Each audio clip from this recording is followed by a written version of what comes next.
네, 오늘은 잠언 11장 말씀을 함께 보면서 하나님의 뜻을 함께 살펴보고 또 기도의 제목들을 찾고자 합니다. 바로 앞장인 잠언 10장부터 이제 솔로몬의 잠언이 계속 이어지고 있습니다. 대부분의 구절들이 이제 악인과 의인을 대조해서 설명하고 있습니다. 잠언에서 말하는 지혜는 곧 예수 그리스도를 가리킵니다. 따라서 의인은 지혜의 근원이신 예수 그리스도를 따르는 사람을 가리킵니다. 솔로몬은 오늘 본문에서 많은 이야기들을 하고 있습니다. 오늘 그 중에서 재물에 대한 우리 그리스도인의 자세가 어떠해야 하는지, 또 우리의 삶 속에서 언어 생활은 어떠해야 하는지를 중심으로 함께 살펴보려 합니다. 그래서 오늘 말씀을 통해 우리는 재물에 대한 어떠한 자세를 가져야 하는지, 또 살아가면서 우리의 언어 생활은 어떠해야 하는지 함께 깨닫는 저와 성도님들 되시기를 바라겠습니다. 먼저 재물에 대한 우리 그리스도인의 자세는 어떠해야 합니까? 결론부터 말씀드리자면 우리는 재물에 대해 정직한 태도를 가져야 합니다. 그리고 주어진 재물을 나누며 살아가야 합니다. 1절 말씀 보시면 속이는 저울은 여호와께서 미워하시나 공평한 추는 그가 기뻐하시느니라 고 말씀합니다. 물질에 대해 정직하지 못하고 속이는 태도는 모세오경 율법에서도 하나님께서 가증히 여기시는 모습입니다.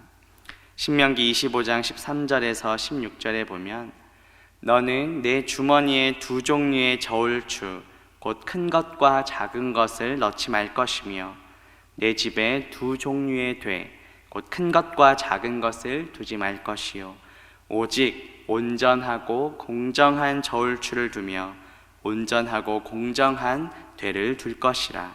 그리하면 내 하나님 여호와께서 내게 주시는 땅에서 내 날이 길리라. 이런 일들을 행하는 모든 자, 악을 행하는 모든 자는 내 하나님 여호와께 가증하다고 말씀합니다. 우리는 재물에 대해 어떤 자세를 가지고 있습니까? 혹시 내가 더 많은 이익을 보기 위해 거짓과 속임수를 쓰고 있지는 않은지 돌아봅시다. 교묘하게 다른 사람의 눈을 속이고 또 합리화시키진 않았는지 돌아봅시다. 물론 우리가 살아가는 동안 재물은 반드시 필요합니다. 하지만 그 재물 자체가 하나님보다 더 우선되는 우리의 우상이 되어서는 안 됩니다. 우리는 재물을 의지하기보다 주님을 더욱더 의지해야 합니다. 본문 28절에 보시면 자기의 재물을 의지하는 자는 패망하려니와 의인은 푸른 잎사귀 같아서 번성할 것이라고 말씀합니다.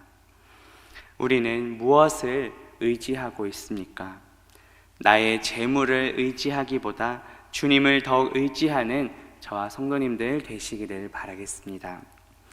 우리가 재물에 대해 가져야 할 두 번째 자세는 바로 나누는 삶입니다. 본문 24절과 25절에 보면 흩어 구제하여도 더욱 부하게 되는 일이 있나니 과도히 아껴도 가난하게 될 뿐이니라. 구제를 좋아하는 자는 풍족하여질 것이요 남을 윤택하게 하는 자는 자기도 윤택하여질 것이라고 말씀합니다.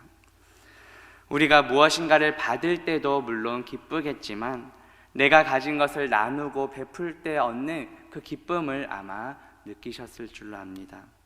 그래서 예수님께서도 주는 것이 받는 것보다 복이 있다고 말씀하셨습니다. 사도행전 20장 35절에 보면 범사에 여러분에게 모본을 보여준 바와 같이 수고하여 약한 사람들을 돕고 또 주 예수께서 친히 말씀하신 바 주는 것이 받는 것보다 복이 있다 하심을 기억하라고 말씀합니다. 사실 오늘 본문은 재물에 관하여서 말씀한 것이지만 우리 주님께서는 자신의 생명까지 우리에게 아낌없이 주셨습니다. 독생자 예수 그리스도를 아낌없이 우리에게 내어주신 그 하나님 아버지의 사랑에 비한다면 우리가 나누는 것은 정말 아무것도 아닐 것입니다. 우리는 하나님의 은혜로 값없이 구원을 받았습니다. 아무런 자격 없는 우리를 하나님께서 은혜로 구원해 주셨습니다. 그 사랑과 은혜에 감사하는 마음으로 우리에게 주신 그 물질도 공동체와 이웃을 위해 함께 나누며 베푸는 삶을 살아가는 저와 성도님들 되시기를 바라겠습니다. 오늘 두 번째로 살펴볼 것은 우리 그리스도인들의 언어 생활에 관해서입니다. 그리스도인들의 언어 생활은 어떠해야 할까요? 오늘 본문에서 악인과 의인을 대조하면서 우리의 말이 어떠해야 하는지 교훈해주는 몇 가지 구절들이 있습니다. 먼저 9절 말씀 보시면 악인은 입으로 그의 이웃을 망하게 하여도 의인은 그의 지식으로 말미암아 구원을 얻느니라고 말씀합니다. 또 11절에서는 성읍은 정직한 자의 축복으로 인하여 진흥하고 악한 자의 입으로 말미암아 무너지느니라고 말씀합니다. 또 13절에서는 두루 다니며 한담하는 자는 남의 비밀을 누설하나 마음이 신실한 자는 그런 것을 숨기느니라고 말씀합니다. 공통적으로 보면 우리의 말 때문에 공동체가 세워지기도 하고 또 우리의 말 때문에 공동체가 무너지기도 한다는 것을 보게 됩니다. 우리 교회 공동체 내에서도 참으로 주의해야 할 부분이 있습니다. 물론 우리가 셀 모임이나 또 신방 등을 통해 서로의 삶을 나누고 또 오늘 있을 중보 기도회나 금요 기도회 시간에 서로를 위해서 공동체를 위해 기도하는 것은 너무도 필요한 일입니다. 그런데 여기서 말하는 두루 다니며 한담하다라는 것은 내가 알게 된 개인적인 정보들을 악의적으로 비방하고 또 성도들 사이를 이간질하는 것을 가리킵니다. 이것은 공동체를 세우는 것이 아니라 오히려 무너뜨리는 것입니다. 그래서 야고보서 3장에서는 우리가 다 말에 실수가 많기 때문에 조심하라고 권면합니다. 작은 불이 나무를 태우듯이 우리의 작은 혀가 삶을 불사른다고 표현합니다. 그리고 우리의 입술이 하나님을 찬송하며 동시에 이웃을 저주하는 것이 마땅하지 않다고 말씀합니다. 야고보서 3장 9절과 10절에 보면 이것으로 우리가 주 아버지를 찬송하고 또 이것으로 하나님의 형상대로 지음을 받은 사람을 저주하나니 한 입에서 찬송과 저주가 나오는도다. 내 형제들아 이것이 마땅하지 않다고 말씀합니다. 우리가 직장에서나 또 삶 속에서 마주하는 이웃들이 모두 하나님의 형상대로 지음받은 존재임을 인식한다면 우리의 언어 생활도 조심해야 함을 깨달을 수 있을 것입니다. 나의 언어 생활은 어떠한지 돌아봅시다. 공동체 지체들을 세우고 이웃에게 덕을 끼치고 있습니까? 아니면 혹시 나의 말 때문에 공동체가 무너지고 이웃들이 상처받고 있진 않은지 돌아봅시다. 하나님께서 우리를 하나님의 형상대로 지으신 목적은 무엇입니까? 바로 하나님을 찬송하도록 하기 위함입니다.